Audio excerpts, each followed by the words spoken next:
Eu me chamo Kietsuke Sukal, sou um ex-transexual da cidade de Helsinki na Finlândia. Tive que sair do meu país por não ter liberdade religiosa, desde o ventre da minha mãe. Ela queria que eu fosse uma menina, por eu nascer homem. Ela falou uma palavra de maldição não aceitando aquilo que Deus queria. Deus determinou que eu nascesse homem, mas por causa da rejeição da minha mãe, desde criança eu comecei a ter comportamento de menina. Quando completei 15 anos, comecei a tomar hormônios femininos. Os garotos da escola zombavam de mim. Sofri bullying e preconceito na escola. Os meus pais, que são pobres e moram na zona rural, perceberam que a minha afinação de voz e o formato do meu corpo foram ficando igual a de uma mulher. Os meus pais viram a possibilidade de ganhar dinheiro, me incentivaram à prostituição. Aos 16 anos, vários homens tiveram relações sexuais comigo. Uma parte do dinheiro dos programas eu dava para os meus pais. O resto do dinheiro eu ajuntava para realizar o meu sonho de mudança de sexo.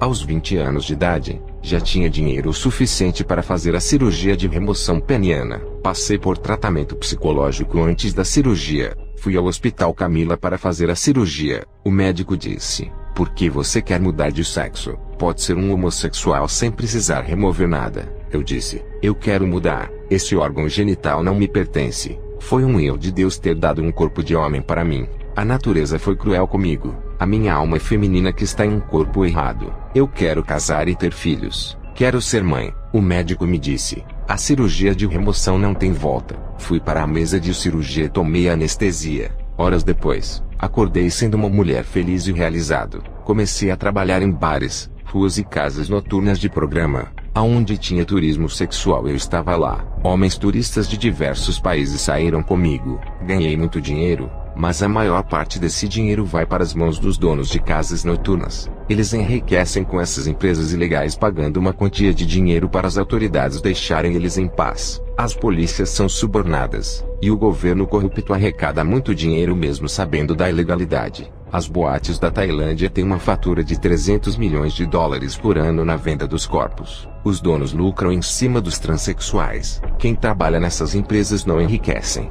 mas ficam bem de vida. Homens que mudam de sexo se chamam ladyboys. Os turistas faziam programas com mulheres e os ladyboys. Esse é o comércio podre da prostituição. Eu sustentava minha família com o dinheiro dos programas. A Tailândia é um país onde se concentra a maior população de transexuais do mundo. Para mudar de sexo, é o país que cobra mais barato em cirurgias. O país é pobre, onde a população de jovens não tem oportunidades de emprego. E a solução para sobreviver é se tornar um transexual. Qualquer estrangeiro que vier para a Tailândia não vai saber diferenciar um ladyboy de uma mulher de verdade. Os ladyboys ficam tomando hormônios femininos desde a adolescência para não nascer barbas e nem traços masculinos. Depois eles removem os testículos, e no lugar uma vagina é construída. Muitos garotos que fizeram a cirurgia se arrependeram. Amigos meus que viraram ladyboys tentaram suicídios. Eles não tinham convicção se queriam isso. Muitos amigos meus não tiveram escolhas e se transformaram em mulheres para não morrerem de fome. Ser transexual dará a eles um salário para os seus sustentos em um país onde são poucas as oportunidades de empregos. Alguns amigos meus se arrependeram da mudança de sexo. Foram ao médico para consertarem e voltar atrás. Os médicos disseram que era irreversível. Não tinha mais jeito. Por causa disso vários amigos meus se suicidaram. Eu não tinha me arrependido pela mudança. Um rapaz chamado Shanarong se apaixonou por mim pensando que eu era mulher. Nesse tempo, eu tinha uma segunda identidade com um nome feminino. Ele nunca desconfiou de nada. A minha cirurgia genital me deixou igual a uma mulher. Eu não engravidava por não ter útero. O meu sonho era ter óvulo com útero. Eu estava disposto a pagar muito dinheiro para os médicos colocarem um útero vivo de uma mulher em mim. Mas a ciência ainda não pode fazer isso. Eu não engravidava, e o rapaz que eu namorava começou a desconfiar de mim fazendo perguntas se eu era estéril ou uma transexual. Não tive escolha e revelei a minha identidade. Se fosse em qualquer país que soubesse sobre a minha identidade teria perdido o namorado. Mas aqui na Tailândia os homens estão acostumados a namorar com os transexuais por causa da semelhança que tem com uma mulher. O problema é que os transexuais não podem dar filhos. E a maioria dos homens que sonham ter filhos nunca ficaria morando com os transexuais. Esses homens só procuram os transexuais para aventura amorosa. Alguns homens que não têm emprego e não podem sustentar uma mulher com filhos, evitam casar para não procriarem. Eles escolhem os transexuais que não podem ter filhos e vão morar juntos. Esses homens não têm responsabilidades de terem filhos e nem emprego. Se aproveitam dos transexuais que trabalham em bares, ruas e casas noturnas para sustentar esses homens. Eu morava com o meu namorado Sean Narong. Ele não queria que eu trabalhasse em casa noturna. Ele me sustentava e ficamos juntos durante 3 anos. Os meus sentimentos femininos afloravam dentro de mim. Eu sentia que havia nascido uma mulher. Algo maligno me convencia. O meu namorado queria ser pai. Eu não podia dar filhos. E por causa disso ele me humilhava e dizia que eu não era mulher. Me chamava de anormal e experiência científica. Fiquei muito magoado e voltei a fazer programas escondido. Eu mentia dizendo que tinha conseguido um emprego diferente. Muitas mulheres também mentiam que tinham conseguido um emprego. Escondiam que faziam programas. E pegavam doenças sexualmente transmissíveis e passavam para os seus maridos. O meu namorado me viu na rua fazendo programas. Eu voltei para casa e arrumei as minhas malas. Estava indo embora. A minha amiga, que se chamava Sumali, era uma transexual. Ela se envolveu com um homem. Ela era a ladyboy mais linda do bairro. A sua beleza superava até mesmo de muitas mulheres. Como um homem poderia se transformar em uma linda mulher? O seu namorado, com ciúmes dela com seu amigo, assassinou a minha amiga. A minha vida começou a ficar difícil. Estava na depressão. Não queria saber mais de me relacionar com os homens por não ter a capacidade de gerar filhos. Vários homens que moravam juntos com os transexuais terminavam o relacionamento indo morar com mulheres de verdade, realizando os seus sonhos de terem filhos.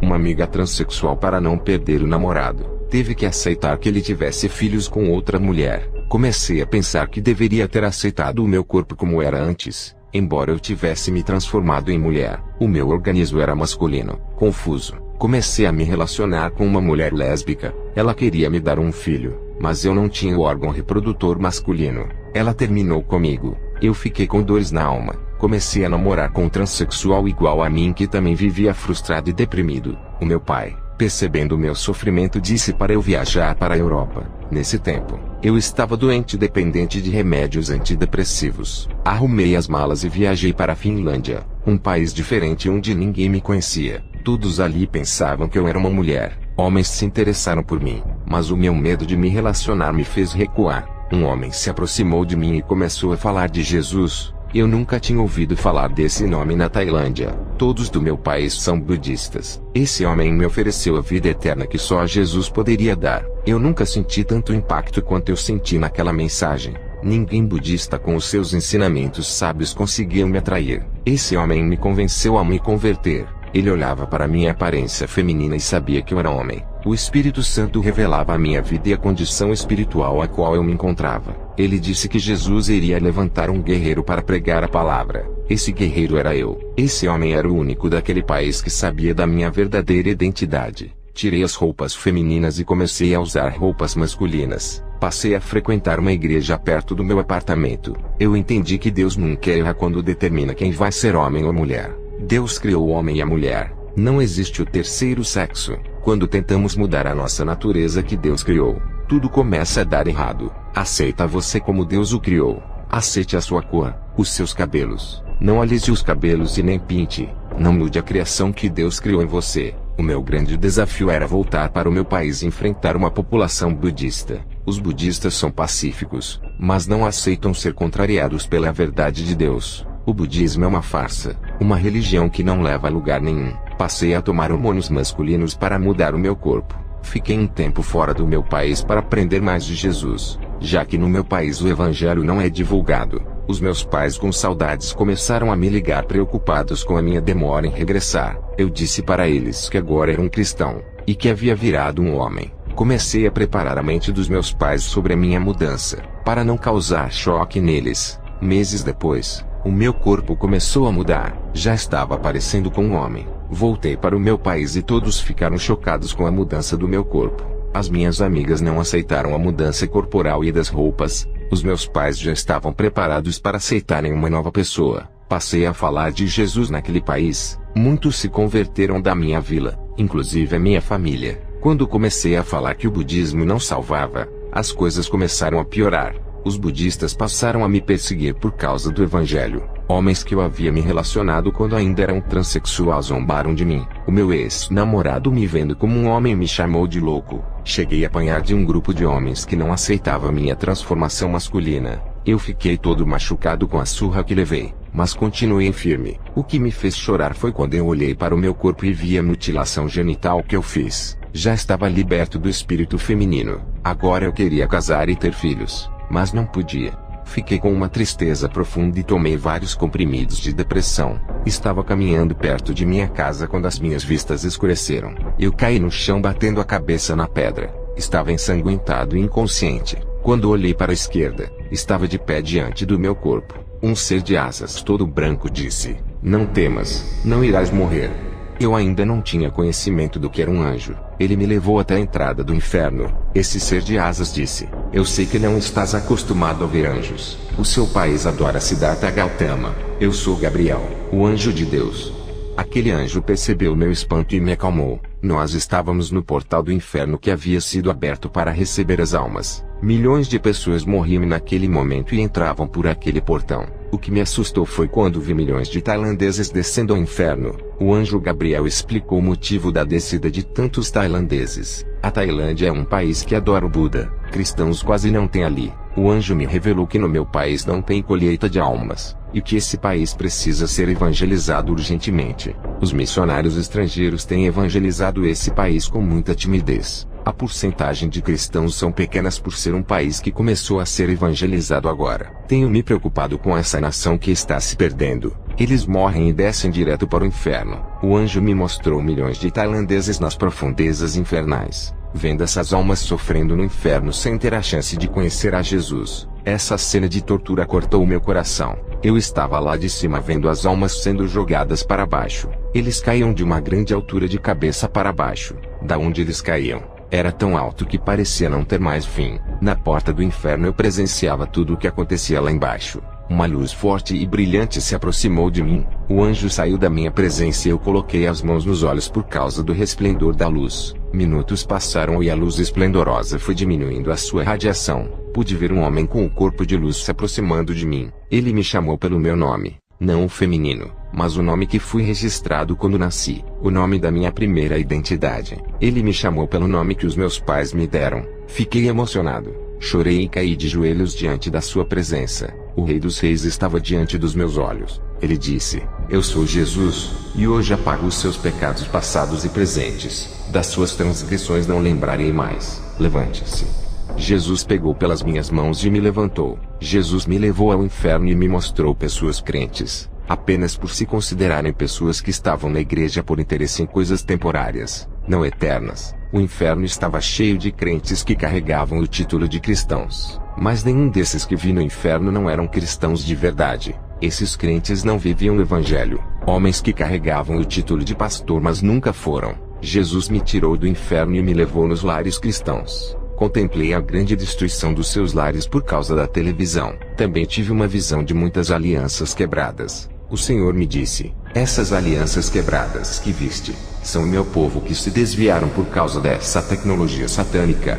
Olhei para a televisão que estava dentro da residência de um pastor. Ele não dormia e já era de madrugada. Esse pastor assistia um filme de ação. Um espírito maligno entrou dentro dos seus olhos. A sua personalidade foi mudada, e o seu coração ficou duro igual de pedra. Aquele pastor começou a sentir ciúmes de sua esposa que trabalhava em uma empresa. Ele seguia sua esposa todos os dias. Um dia ele a viu conversando com um obreiro do seu ministério. Aquele pastor voltou para a sua casa com bastante ódio e ciúmes. A sua esposa, quando chegou em casa, foi recebida com 8 facadas. Ela faleceu e o pastor foi preso. Na visão, o Senhor me mostrou que esse pastor assistia a um seriado de traição e morte todos os dias sem perder um capítulo. Esse seriado influenciou a sua mente de que pode ter traição no casamento, e que a maior vingança é assassinar o traidor. Eu vi milhões de sombras escuras saindo das televisões que vi nos lares dos crentes. O Senhor disse: "Esses são os dardos malignos que saem da televisão para acertar a humanidade."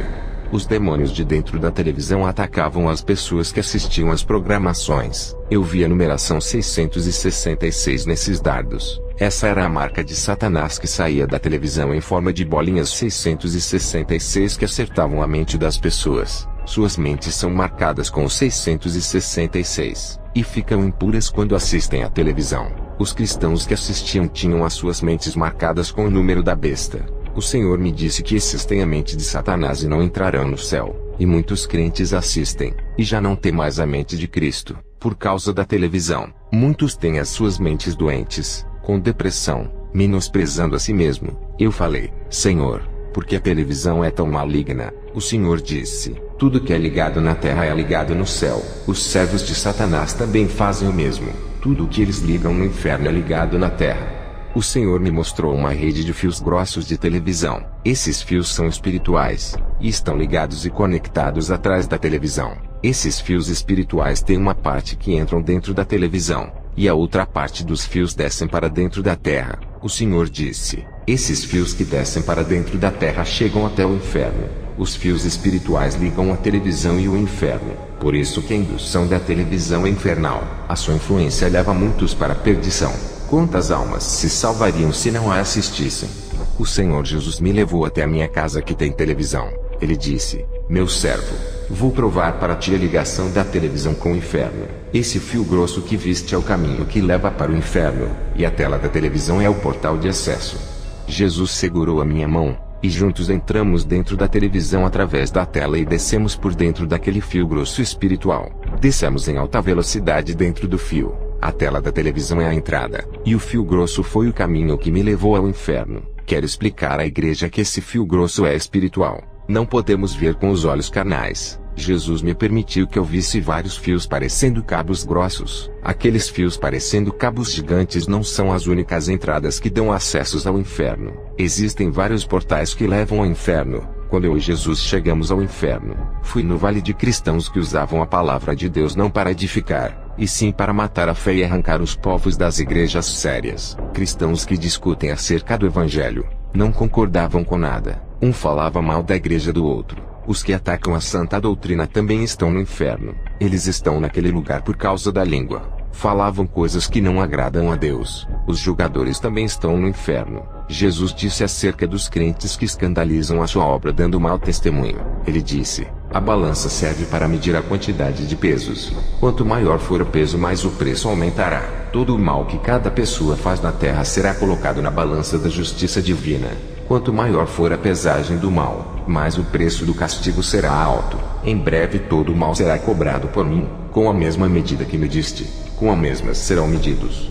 O Senhor Jesus me mostrou no inferno cristãos que não sabiam conviver com os demais. Eles não aceitavam as personalidades diferentes. Queriam que todos fossem iguais a eles. Esses irmãos não tinham harmonia com outros e viviam em pé de guerra. Por causa da desunião, eles estavam no inferno. Vi uma amiga minha transexual no inferno. Os demônios a atormentavam e a estupravam. Ela pedia ajuda para eu lhe tirar daquele lugar. Eu não podia fazer nada. O Senhor me mostrou um grupo de cristãos no inferno por serem ingratos. Esses irmãos eram assim. Quando seus ministérios estavam sendo ajudados por outros irmãos, eles não enxergavam o lado bom de cada irmão. Quando os irmãos deixaram de ajudar os seus ministérios, eles começaram a ver falhas e defeitos e passaram a criticar. Outros irmãos estão no inferno por se orgulharem de terem ajudado a obra de Deus. Eles se comparavam aos demais cristãos e diziam em seus corações, somos melhores do que eles. Nós fazemos e eles não fazem. Merecemos os maiores cargos.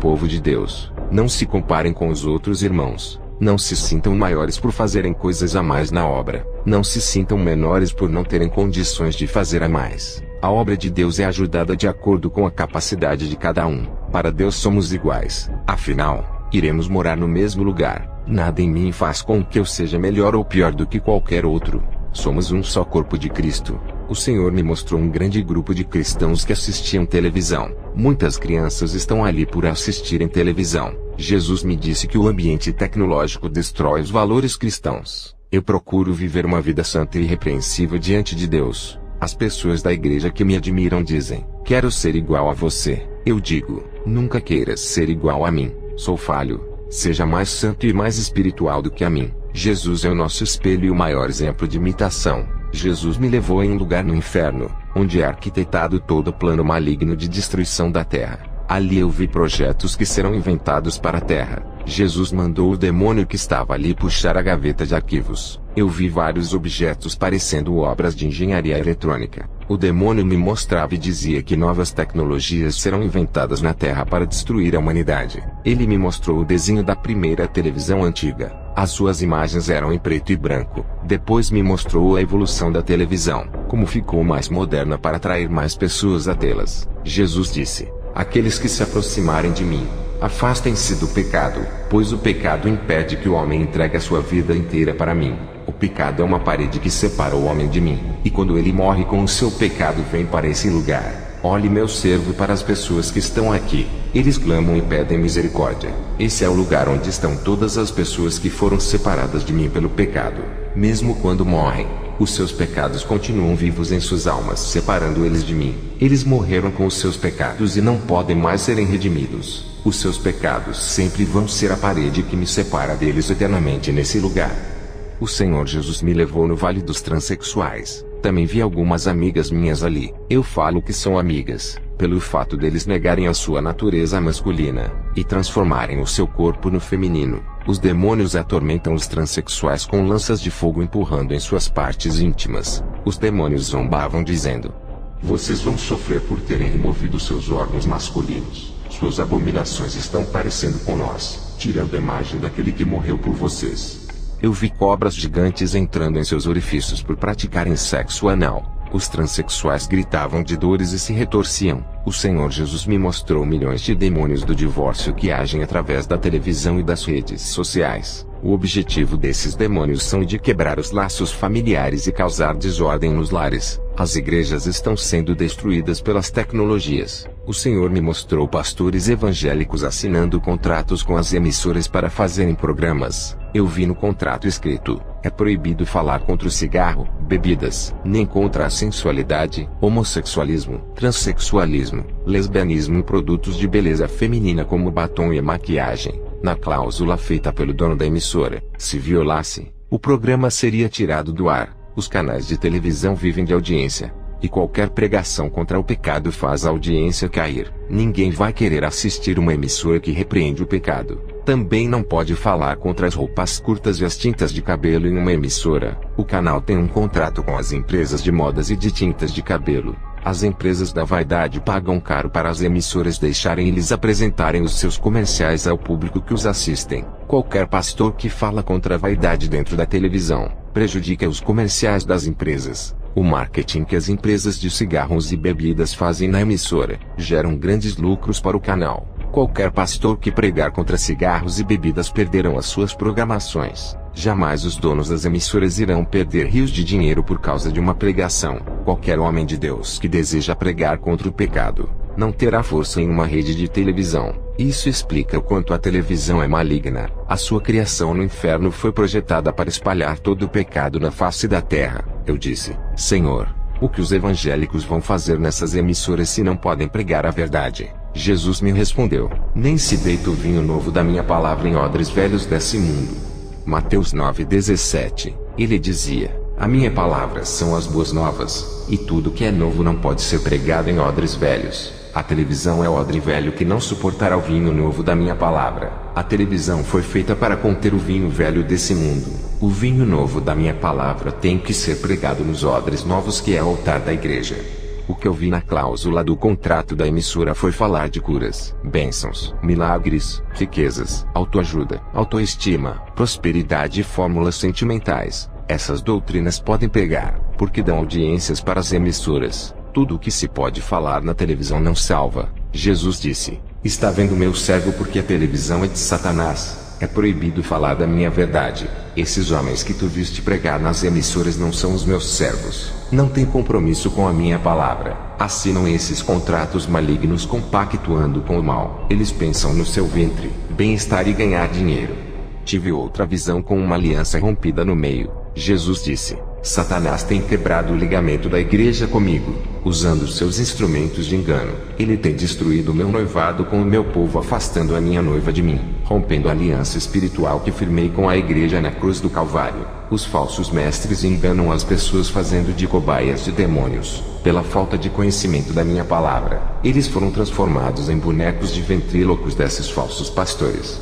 O Senhor me mostrou a desunião das igrejas e dos homens de Deus que saíram dessas igrejas para não congregarem em mais nenhuma. Esses que não congregam mais estão fora do corpo de Cristo e perderam a sua salvação por não serem mais membros. Eles cometeram suicídios em suas vidas espirituais, matando as suas comunhões com Jesus. Jesus disse que a igreja é um corpo espiritual desse mundo. Esse corpo está ligado ao céu através do sangue de Jesus. A igreja é um organismo vivo, e nós somos cada pedaço da composição desse corpo. Assim como nenhum órgão não sobrevive fora do corpo, a mesma coisa é o cristão que se desmembra do corpo de Jesus. A igreja é esse corpo, e o membro que sai morrerá espiritualmente. Cada membro está ligado com esse corpo vivo, a qual Jesus é a cabeça desse corpo. Não fiquem sem congregar. O Senhor mandou um alerta aos verdadeiros pastores. Ele disse: diga aos pastores para ensinarem os novos convertidos por causa do engano dos falsos profetas. O Senhor me mostrou demônios usando aquilo que as pessoas mais gostam para armarem ciladas do pecado. Eles estão projetando as suas armadilhas de morte usando iscas dos prazeres do mundo. O Senhor me mostrou a vitrine do mundo. Observei que tem milhões de coisas boas, pecaminosas e de ótima qualidade que causam destruição. São muitas coisas atrativas e prazerosas que o mundo tem para oferecer. Jesus disse: tudo isso são armadilhas para a morte. Existem 3 inimigos mortais do cristão que são a sua carne, os prazeres do mundo e Satanás. Satanás precisa da legalidade para poder agir. O que ele faz é induzir. Sem legalidade, Satanás não terá forças para destruir. O inimigo mais feroz que Satanás é o mundo com os seus prazeres, modernidade, prostituição e o dinheiro. O mundo tem derrubado mais crentes do que o próprio Satanás. O mundo seduz os meus servos para a morte, mas o pior inimigo mais mortal que o mundo é a própria carne. A carne não quer obedecer a minha palavra desejando o mundo. É uma luta da carne e o espírito. A carne quer fazer a vontade de Satanás. Por isso ele usa o mundo e a carne para desviar os meus servos. Ele trabalha nos desejos, emoções e sentimentos pessoais, oferecendo todas as formas de prazeres do mundo. Tudo o que a carne deseja, Satanás usa em seu favor. O dinheiro tem sido o ouro de consumo de toda a carne, e o instrumento de corrupção do mundo e da minha palavra. O Senhor me mostrou milhões de almas sedentas e famintas correndo atrás da verdade. Todas eram enganadas pelas seitas. No meu país, é o budismo que tem enganado. Eu tenho levado o evangelho nesse país sem chamar atenção. Cristãos que têm liberdade de falar de Jesus em seu país. Aproveitem, não fiquem parados. Não usem o evangelho para enganar e arrecadar dinheiro. No meu país não há liberdade. Eu era transexual, e não sabia que existia um inferno de fogo. Se eu morresse nessa abominação, estaria hoje no inferno. Deus teve misericórdia por eu não conhecer o evangelho e me livrou desse lugar. Vocês que conhecem o evangelho e usam para enganar, pagarão um alto preço. Não serão tomados por inocentes. Jesus me disse sobre as novas estratégias de Satanás para ganhar almas. As seitas têm ganhado muitas almas para o inferno. Essas falsas religiões são como barreiras que impedem do evangelho ser pregado. Satanás usa de engano com as religiões para tirar do caminho de Jesus. Ele tem trabalhado nos 4 cantos do mundo. Muitos morrem e vão para o inferno por causa das falsas religiões. E o povo de Jesus não estão combatendo essas mentiras, denunciando essas obras. Jesus me mostrou grandes buracos profundos sendo abertos pelos demônios em cada caminho dos cristãos. Eles caminhavam despercebidos do perigo que estava na frente do caminho sem vigiarem. Todos esses caíam dentro dos buracos do abismo. Você que é um cristão, desmorone a parede do pecado que lhe separa de Deus. Se aproxime dele. Quem é amigo do mundo torna-se inimigo de Deus. Eu vi milhões de demônios trabalhando para impedirem que as pessoas se afirmem nos caminhos de Deus. Meus irmãos, suas hierarquias nas igrejas não importam. Cargos não significam nada para Deus. O que assusta os demônios é viver uma vida obediente à sua palavra. Viva uma vida espiritual de comunhão com Deus. O pastor não é maior do que o diácono, e nem o presbítero é maior do que o menor da igreja. No mundo espiritual isso não tem importância. O maior é sempre o humilde que busca Deus de todo o seu coração. O pequeno diante de Deus se torna grande, e o que se engrandece se torna pequeno para Deus.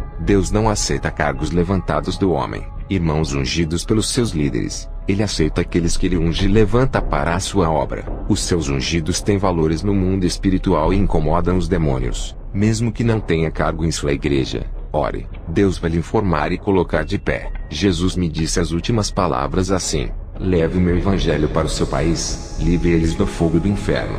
Quando eu acordei eu estava no hospital. Os médicos fizeram grandes esforços para eu voltar a viver, já que o meu coração tinha parado. Eu sei que foi Jesus quem me trouxe a vida. Se ele não quisesse, nenhum esforço médico teria sucesso. Hoje sou liberto, e tenho nojo do meu passado. Aquela natureza depravada e doente não existe mais em mim. Tive que mudar o meu nome mais uma vez para o novo nome que Jesus me deu, Josué. Eu não tenho cargo de igreja, mas Jesus me pediu para fazer a obra. Moro atualmente na Finlândia, mas tenho levado o evangelho para o meu país. Tenho uma equipe que evangeliza e auxilia as pessoas. Nossas reuniões evangelísticas são nas casas, porque no meu país não há igrejas fundadas. Falar de Jesus nas ruas da Tailândia é um perigo. O governo e as autoridades não aceitam outra religião a não ser o budismo. Os meus pais se converteram a Jesus, e também algumas pessoas próximas da minha família. Eles têm ajudado na missão em meu país. Os cultos são nos lares e em lugares escondidos. Eu sempre me torturava por não ter o genital masculino. O sonho de casar e ter filhos foi saindo do meu coração. Qual a mulher que casaria com um homem com o genital feminino? Uma serva de Deus me pediu em casamento. Falei da minha situação masculina para ela, e que eu não poderia me casar. Ela respondeu que o sexo é momentâneo e passageiro, mas que o amor é eterno, e o casamento para Deus é indissolúvel. O casal tem que se amar até a morte, independentemente da deficiência. Ela disse que a sua mãe não se abalou quando seu pai sofreu um acidente de carro ficando paraplégico. A sua mãe continuou amando seu pai. Ela disse que aprendeu muito com a sua mãe que cuidava de seu pai. Ela sempre levava ele na cadeira de rodas para passear na cidade. A paralisia do seu pai nunca impediu o amor da sua mãe. Essa mulher maravilhosa é a minha esposa. Juntos adotamos uma criança. Eu finalizo o meu testemunho dizendo que a paz de Deus permaneça em suas vidas.